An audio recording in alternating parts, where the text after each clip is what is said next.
భూకంపాలను ముఖ్యంగా ఫలానా తేదీనా ఫలానా టైంకి వస్తుందని ఖచ్చితంగా అంచనా వేసే టెక్నాలజీ ఇప్పుడు లేదు, అసలు సాధ్యం కాదు, ఇది కేవలం మూఢనమ్మకం అని కొట్టిపారేశారు. టోక్యో యూనివర్సిటీ జియోఫిజిసిస్ట్ రాబర్ట్ జెల్లర్ కూడా ఆమె చెప్పినవన్నీ నిజం కాలేదు కదా అని గుర్తుచేశారు. కొన్ని అంచనాలు నిజమవ్వచ్చు, అన్ని కావు కదా అన్నారు. ఇన్ని చెప్తున్నా కూడా ప్రజలు ఇంకా భయపడుతూనే ఉన్నారు. విమాన టికెట్లు రద్దు చేసుకుంటున్నారట, టూరిజం దెబ్బతింటోందట.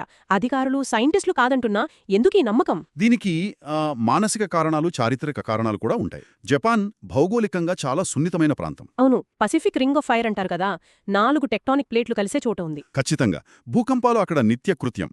దానికి తోడు 2011 లాంటి భయంకరమైన అనుభవాలు, అవి ప్రజల మనసులోంచి పోవు. ఇలాంటి అనిశ్చితి సమయంలో వాళ్ళు ఏదో ఒక ఆధారం కోసం, ఒక నమ్మకం కోసం చూస్తారు. ప్రభుత్వ హెచ్చరిక కూడా ఆ భయాన్ని ఇంకాస్త పెంచుంటుంది. ప్రస్తుతానికి ఉన్న సైంటిఫిక్ సమాచారం ప్రకారమైతే రేపు భూకంపం వస్తుందనడానికి ఎలాంటి ఆధారాలు లేవు.